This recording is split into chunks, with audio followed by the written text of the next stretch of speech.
Alhamdulillah, la louange revient de droit à Allah. Wassalatu wassalamu ala rasulillah. Qu'Allah couvre d'éloges son messager. Marhaban bikum jami'an. Bienvenue à tous. On continue donc la série sur les noms d'Allah. Nous sommes le lundi 24 Rajab 1442 qui correspond au lundi 8 mars. Nous sommes en direct. Alors comme d'habitude, je vais commencer par checker le quiz du dernier cours, le cours numéro 6, qui portait sur les trois noms Al-Khaliq, Al-Bari et Al-Musawwir. La première question du quiz c'était donc Allah a tout créé, même les qualités des créatures et leurs actions. Vrai ou faux? Donc c'était vrai. Il y a une écrasante majorité qui avait bien répondu, 95%.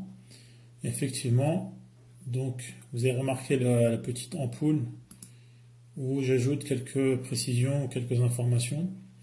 Donc là j'avais dit cela est affirmé dans Surat As-Saffat, verset 96, lorsqu'Allah dit Wallahu khalaqakum, Allah vous a créé, wa ma ta'malun, vous et vos actes, vous et ce que vous réalisez, ce que vous faites. La deuxième question, c'était il est interdit de chercher à représenter donc dessiner, façonner, sculpter, etc. Un être doué d'une âme, un être, donc une créature vivante qui possède une âme, donc un humain ou un animal, notamment. La réponse était à 92% correcte, donc c'était vrai. Il y a à ce propos, à ce sujet, de nombreux hadiths rapportés notamment par Bukhari et Muslim, donc qui occupent le plus haut degré d'authenticité en matière de hadith, de paroles du prophète, à lui, éloge et salut. Troisième question, c'était le nom qui signifie bien particulièrement faire passer une création du néant à l'existence réelle. Quel est ce nom? Donc j'avais bien précisé, qui signifie bien particulièrement. Il y avait trois noms, trois propositions, Al-Khaliq, Al-Bari, Al-Musawwir. Évidemment, les trois noms ont des significations extrêmement proches et il y a une interconnexion, l'interpénétration de sens entre les trois noms, bien sûr. Mais chaque nom se distingue par une notion à laquelle il correspond plus particulièrement. Elle était là, en fait, donc la subtilité de cette troisième question. Et faire passer une création du néant, c'est-à-dire de rien, de la non-existence à l'existence, ce sens est plus proche et plus exprimé, et plutôt exprimé par le nom Al-Bari. D'ailleurs, un peu plus haut dans la chaîne, j'avais transmis une définition. Al-Bari, c'est lui qui réalise la création. Il a le pouvoir inégalable de faire passer les créatures du monde du possible. Donc, ce qui est possible n'existe pas encore, ce qui est juste potentiel, ce qui peut exister mais n'a pas encore eu lieu. Donc, c'est Allah qui fait passer les créatures de ce monde du possible au monde du réel, des choses qui existent effectivement. Donc, cela est plus plutôt exprimé par le nom Al-Bari. Il n'y a qu'Allah qui concrétise ce passage à la réalité. C'est une étape qui fait suite à la création. Donc la création elle est exprimée par le nom Al-Khaliq, c'est-à-dire la conception, la détermination, donner à chaque élément sa proportion, élément qui est destiné à voir le jour. Et ensuite, quand il voit effectivement le jour, ce passage, il est exprimé par le terme Al-Bari. C'était donc les notes. Quand on clique sur l'ampoule, on a donc la conception est plutôt liée au nom Khaliq et le façonnage, donc la mise en forme, donner une image, une apparence. Cela est plutôt lié au nom Musawwir, dans lequel vous reconnaissez le terme Soura, c'est-à-dire une apparence ou une forme ou une image. Et là, il n'y a eu que 34% de bonnes réponses. 34% de bonnes réponses. Alors, je ne sais pas si certaines personnes répondent au quiz sans écouter le cours, ou alors si ce point était particulièrement subtil cette fois-ci. Voilà. Donc, après cette révision sous forme de quiz, on va maintenant s'intéresser à 6 nouveaux noms, 6 nouveaux noms pour nous bien sûr, d'Allah. On a pour objectif de connaître Allah, c'est pour cela qu'Allah nous a créés, et mieux on le connaîtra, et mieux on concrétisera la soumission à notre Créateur. Ces 6 noms sont Al-Aziz, Al-Jabbar, Al-Mutakabbir, Al-Qahhar, Al-Qawi et Al-Matin. Donc, comme d'habitude, je me base essentiellement sur ce qu'a écrit Cheikh Ibn Sa'di. Vous avez les références écrites sur la chaîne. Et c'est le Cheikh donc, qui a réuni ces noms, car ils ont un sens proche. Comme les 3 noms précédents avaient également un sens proche. Al-Khaliq, Al-Bari et Al-Musawwir. Al-Aziz, c'est celui qui réunit toutes les significations de la Izza. La Izza, souvent traduit, ce terme souvent traduit par la puissance. Il y a plusieurs significations en fait à ce nom, Al-Izza, et toutes ces significations sont réunies par Allah. Comme Allah l'exprime, le dit dans Surat Yunus, la Izza, la puissance donc, tout entière, notamment la puissance, pas seulement, car il y a d'autres significations au terme Izza, tout cela appartient à Allah, n'appartient qu'à Allah. Inna al-izzata lillahi jami'an. Donc toute la force, c'est une des significations de l'Izza, toute la force lui appartient, et donc ce qu'il veut se concrétise. Quand Allah veut qu'une chose se réalise dans ce monde, ce qu'il a prédestiné par sa volonté de création, créationnelle, universelle, cela se concrétise, car toute la force donc de réaliser ce qu'il a prédéterminé, tout cela fait que ce qu'il veut se concrétise. Ma sha'Allahu kana. Et rien pour lui ne serait trop difficile à réaliser. Il n'y a rien qui est trop dur à faire pour Allah, car il a toute la puissance et toute la force. Également, Al-Izza, et donc le nom d'Allah, Al-Aziz, signifie que personne ne peut le vaincre. Personne ne peut le vaincre ou s'opposer à sa puissance. Et il est donc celui qui domine l'ensemble de ses créatures. Également, Allah est Al-Aziz, c'est-à-dire que personne ne peut l'atteindre et personne ne peut réussir à lui faire parvenir un mal, quel qu'il soit. Personne ne peut l'atteindre, il est hors d'atteinte, personne ne peut lui causer un tort quelconque. Voilà donc pour le nom d'Allah, Al-Aziz. Al-Jabbar est également un des noms d'Allah. Al-Jabbar, c'est-à-dire que c'est Allah qui est tout en haut, au-dessus de son trône.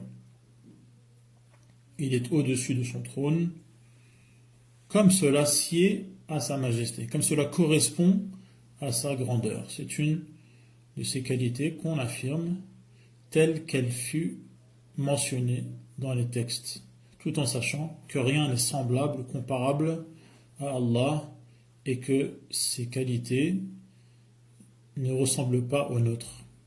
Et il n'est donc pas au-dessus du trône, comme les créatures sont au-dessus d'autres supports.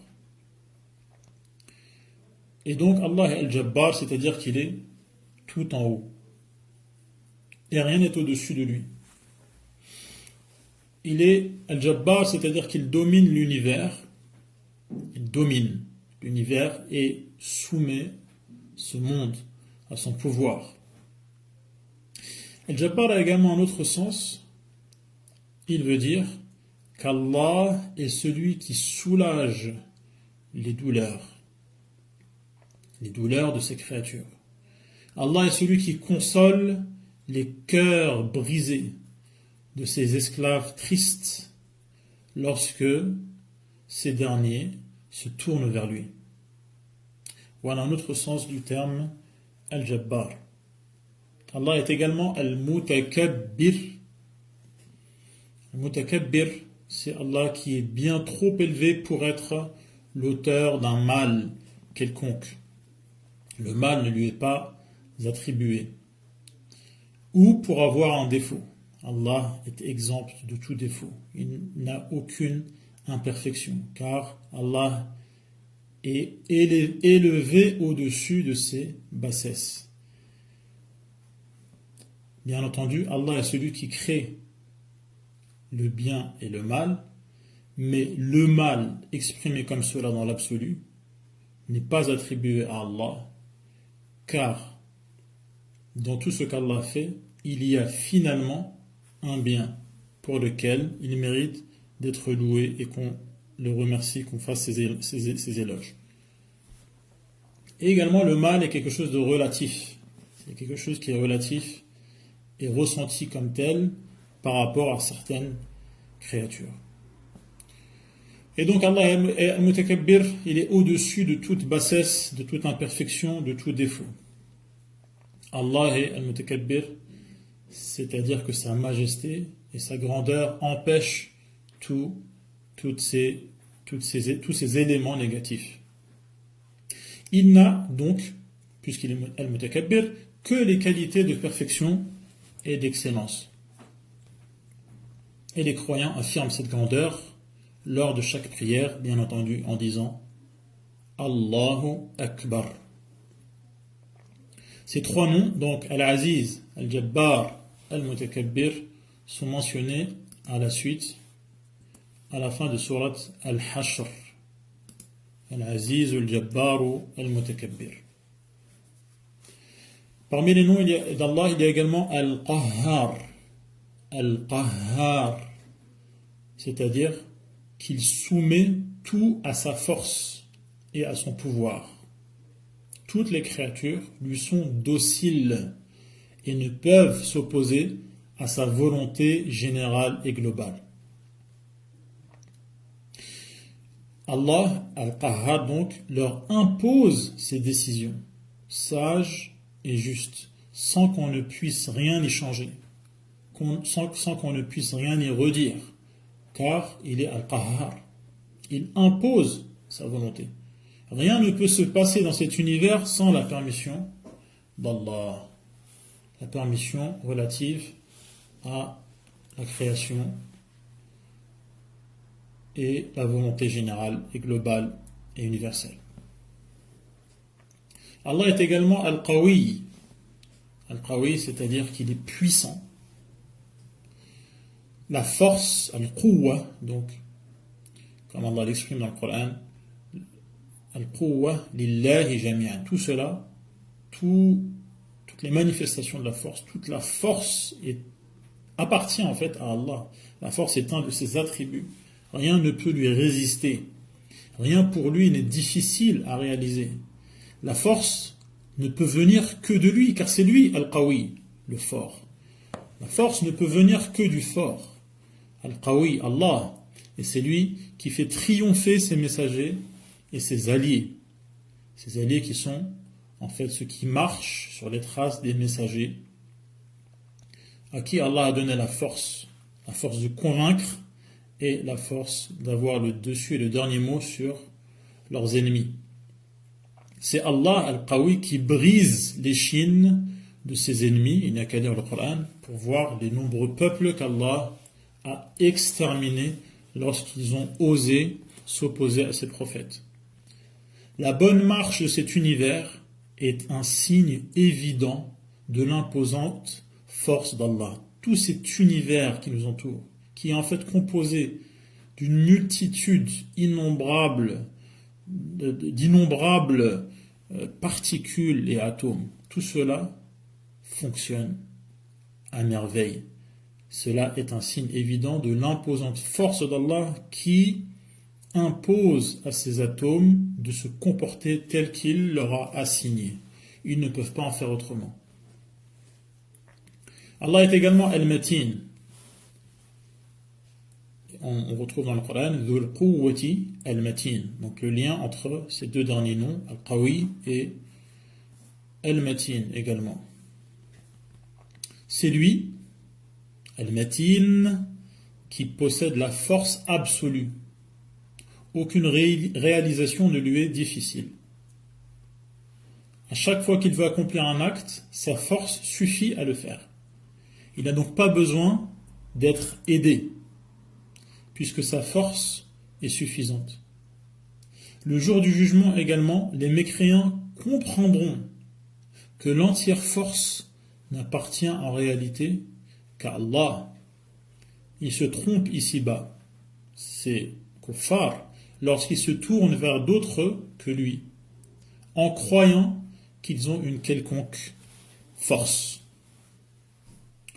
Voilà donc concernant les définitions de ces six noms. Al-Aziz, Al-Jabbar, Al-Mutakabbir, Al-Qahhar, Al-Qawi et Al-Matin. On va voir maintenant les interconnexions qu'il y a, les liens qu'il y a entre ces six noms d'Allah.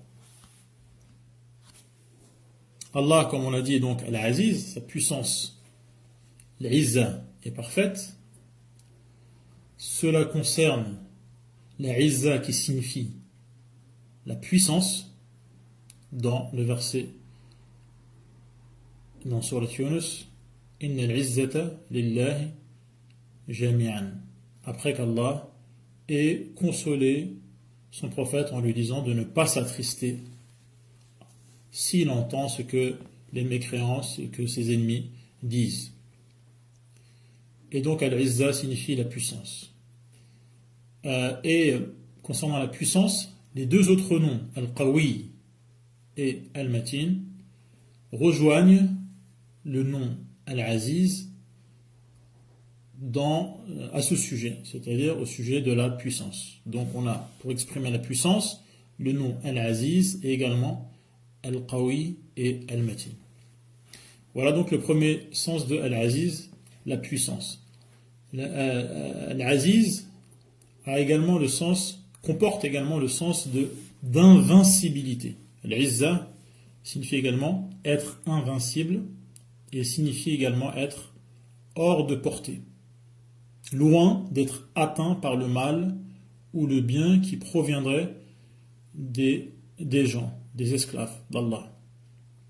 Et il est également loin de tout défaut, qui ne convient pas à son importance, à sa majesté.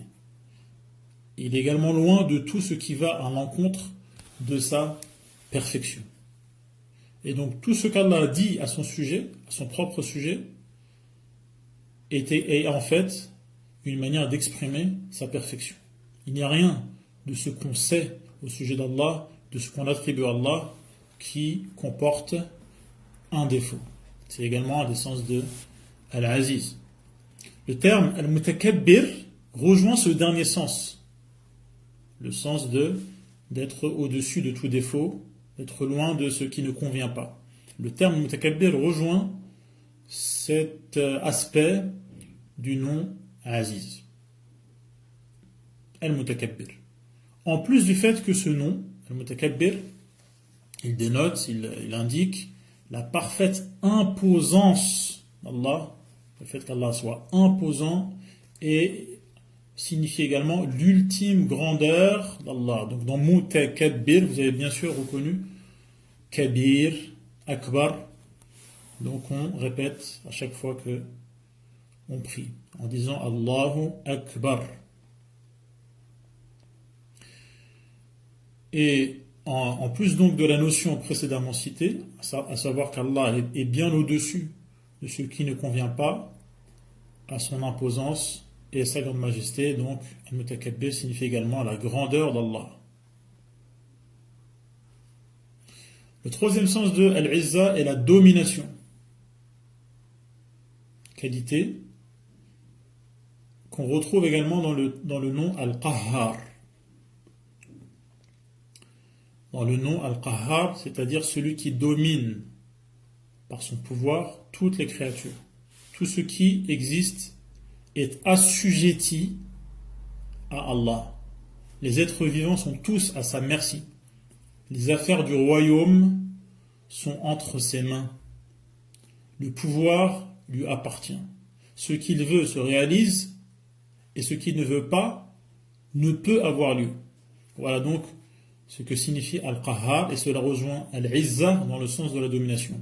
Comme Al-Mutakabbir rejoint Al-Izza dans le sens de la grandeur et l'élévation et le fait d'être exempt de tout défaut.